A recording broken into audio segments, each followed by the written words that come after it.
Hi guys, welcome to video 3 for OP Valour 2022. I apologise that it's going out a day late. This week has been an absolute nightmare for me at the store. Today we're going to have a quick look at the rules. I'm literally going to read through what's on the website and just expand on a couple of things based on some questions we've had. If you do see some little bits of incense smoke coming across the screen, I apologise. My dog is under the table and she will not stop farting. So I'm trying to just squash the smell down. We're also going to take a quick look at the sneak peek at the medic bag today as well. We've got some special kit going out to the medics this year, so we'll have a look at that when we get to the medic section. Alright, so we're going to start at the top of the game rules, and everything I'm talking about, by the way, is on the rules set for opvalour.com. So we're going to take a quick look here. So chrono limits. As we mentioned in previous videos, the first thing you're doing during the day is chronoing your weapons. Everyone's getting chronoed with 0.3 gram BBs. So you are going to be doing 1.64 joules for all weapons except bolt actions, which can go up to 2.28 joules for spring power bolt actions. We are not doing any rules with DMRs. Sometimes you'll see rules can go, or DMRs can go, you know, up to like 1.8 joules, something like that. To be honest, anybody who knows anything about airsoft ballistics, that extra FPS is going to do a hell of a lot for your gun, so we just don't bother with it. Radio frequencies. This year we're using, once again, radio FRS frequencies, which is channels 1 to 14. Channel 1 is going to be reserved for admin use only, and then we'll assign other channels to you on the game day as per your player cards. Smoke rules. We are going to be giving out yellow smoke this year, and it is going to be used as a chemical smoke. So please do not bring your own yellow smoke. You can bring any other color you like for concealment and cover, but yellow is going to be issued by us just to keep the numbers fixed so we're not moving balance between one team or the other.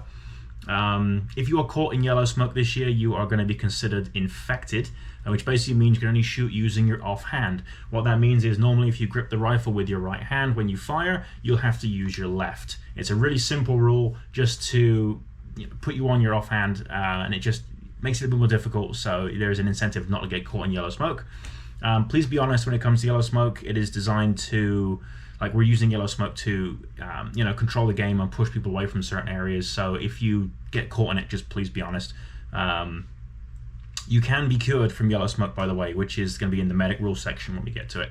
Yellow smoke also has the bonus of stopping vehicle patrols. As many of you know, we do have vehicle patrols running through the game site from time to time.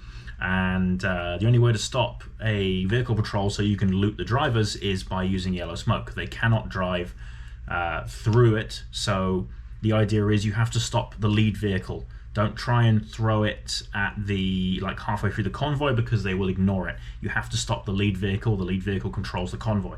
So the front of the convoy is going to be the Hagland. Those of you who've seen it before is the articulated Norwegian vehicle. It's tracked. It has a minigun on the roof. It's really easy to see.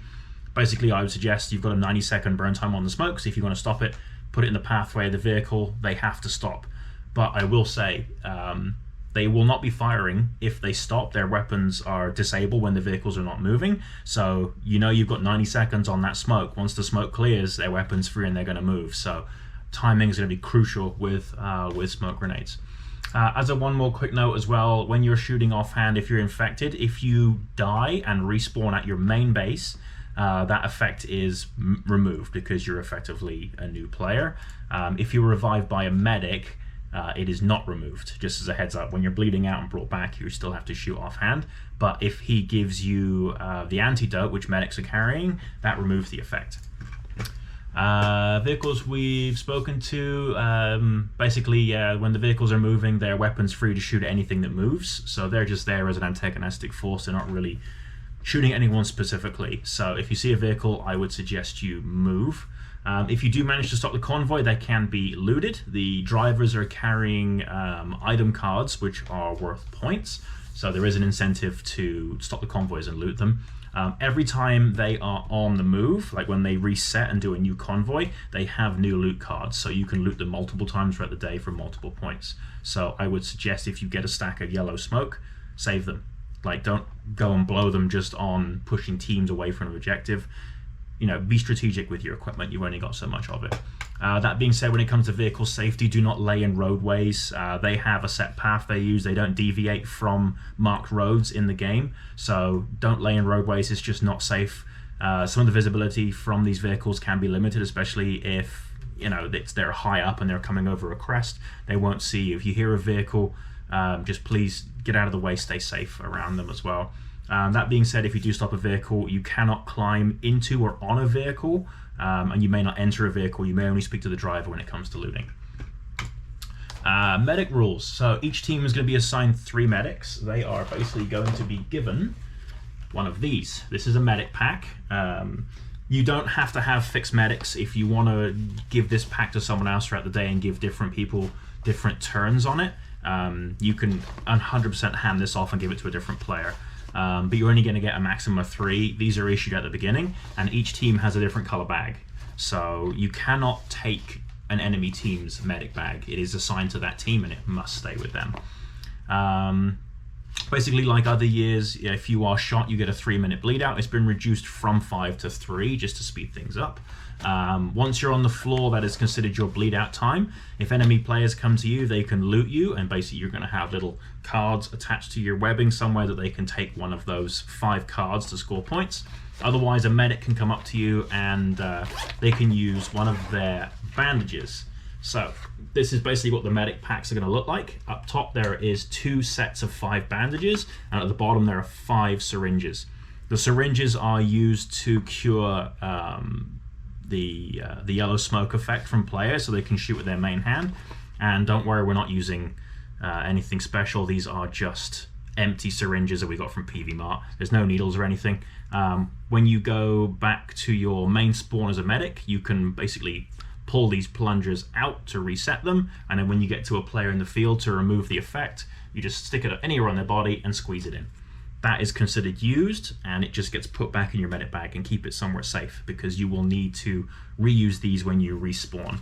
You only get 5, so choose who gets them carefully. If they're a good shot, if they suck, leave them alone.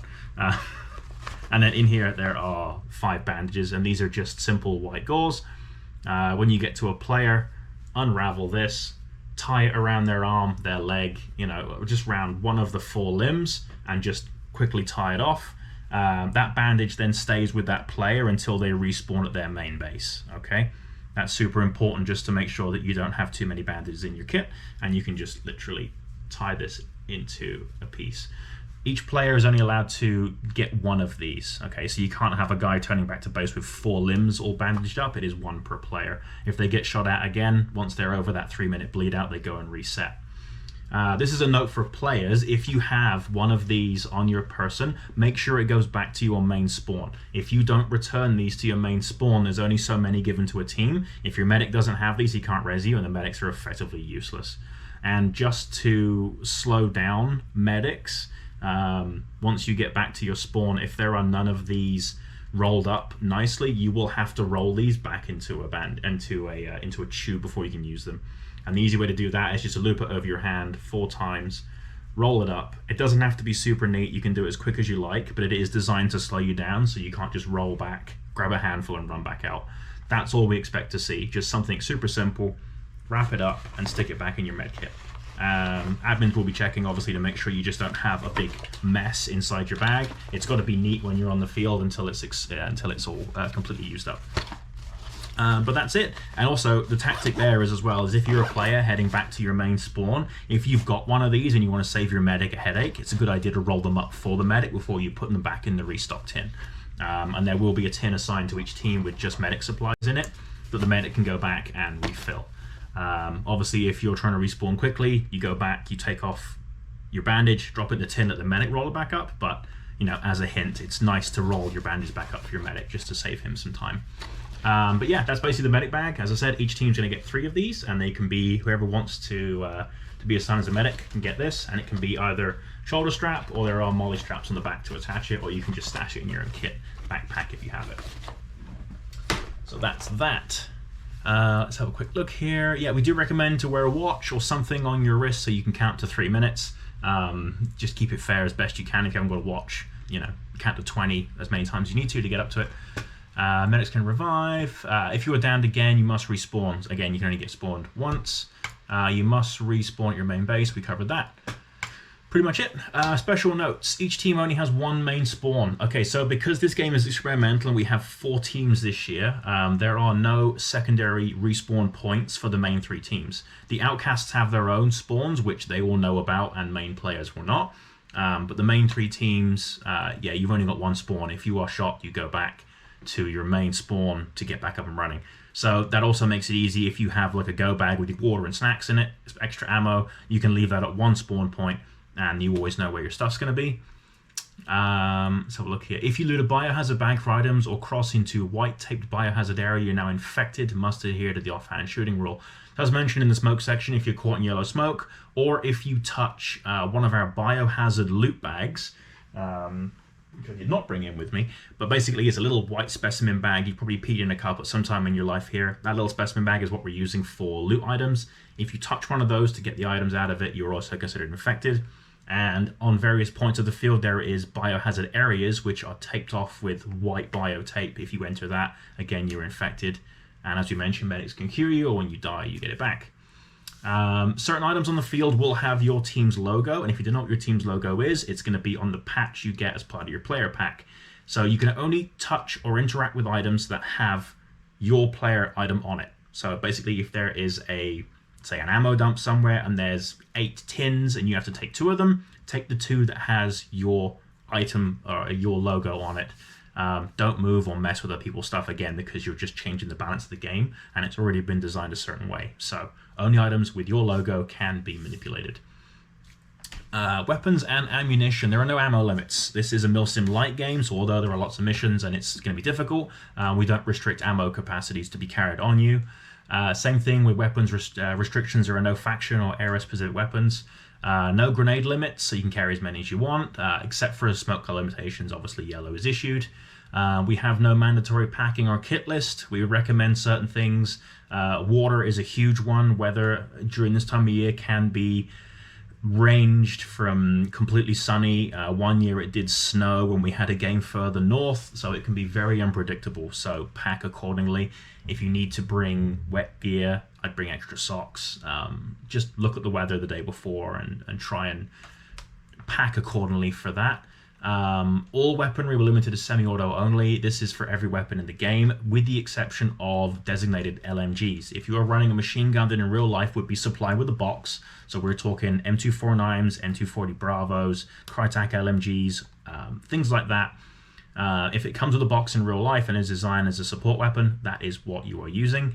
At this time, we're not going to be accepting stuff like the M27 IAR, just because it is a 30-round box. If you're unsure about what you've got, just ask one of the admins or me at the game day.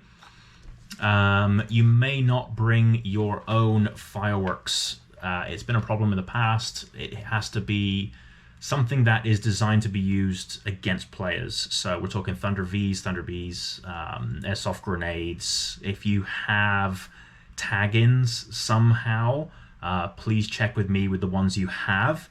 We don't want certain tag-ins being used against vehicles because they have single pane glass, so chalk rounds are out. And other stuff like, I know some of the paladins, I don't want players being shocked by these things, so in general we're just probably not going to allow the tag-in stuff. But again, if you're unsure, come and find me or ask me before the day. Admins have used things in the past like blank fires and bear bangers, and usually me is the one using that. I have experience with all of these. I'm ex-military myself, and we've used a lot of training devices and blanks over the years, so I will use them safely, obviously, but please do not bring your own unless you speak to me first. Yeah, so basically if you violate any of these safety rules when it comes to explosives and such, you will be asked to leave the game. No refund, just we can't compromise on safety with this stuff. Let's have a quick look at the BDU rules. A couple of people have asked me, like, can they wear this, can they wear that? At the end of the day, yes, wherever you like. You want to wear black, you wear black. You want to wear Russian camo, wear Russian camo. We're keeping these games friendly for everybody. You're going to get armbands to differentiate teams. So yeah, you want to wear something, go for it. You want to come dressed out as a division agent, or you want to come dressed as a hyena, like, you know, completely naked with just an arm or a chest band, go nuts. It's all in the spirit of the game. Yeah, there's no restrictions on any of that stuff. But as we said before, as far as like recommended stuff, we recommend bringing a kill rag just so that when you're shot, it's easy to identify. We recommend water, snacks, sunscreen, and bug spray is going to be a huge one, because if it's damp and it gets warm, the bugs are out, and they are very nibbly. And I think we've had reports of wasps at some of the other fields as well. So yeah, dress and bring accordingly for your equipment. I've got word that 007 will be having a shop on site for equipment. If you need anything, you can check those guys out. I'll probably bring a few things as well, just to make sure we've got, you know, last minute and things on site in case you forget ammunition, you know, your glasses aren't approved by the admin, stuff like that. So there should be 2 vendors on site. That being said, if you want to set up a vendor and you're obviously a shop in the local area, please contact me. We'll assign you a space. There's no charge for setting things up. It's all free. And we will have HPA fills. Taz is generously bringing up their HPA fill station again this year, so there will be refills on site, and we may ask for just a small donation to the charity just for using it instead of charging for it, so it'll be like, you know, $5 a fill or whatever. But that's basically it. That's just a quick rundown of the rules. These rules are subject to change over time, just as I finish writing some of the last missions, and if anything crops up, I'll make a quick announcement. But yeah, this one's a bit rambly just because we're going through the rules, and it's literally all the stuff we talked about is on the opvalor.com website. But if there's something missing or you're unsure, shoot me a message and we'll definitely take care of it. But yeah, that's it for this video. Again, sorry it's a day late. Next week will likely be a day late as well. We'll likely just do videos on a Friday or Saturday just because end of the week I've got a bit more time to look at these things. But yeah, questions, comments, please drop them below or message me on the OP Valour or B2 page. And yeah, we'll see you next week for another video.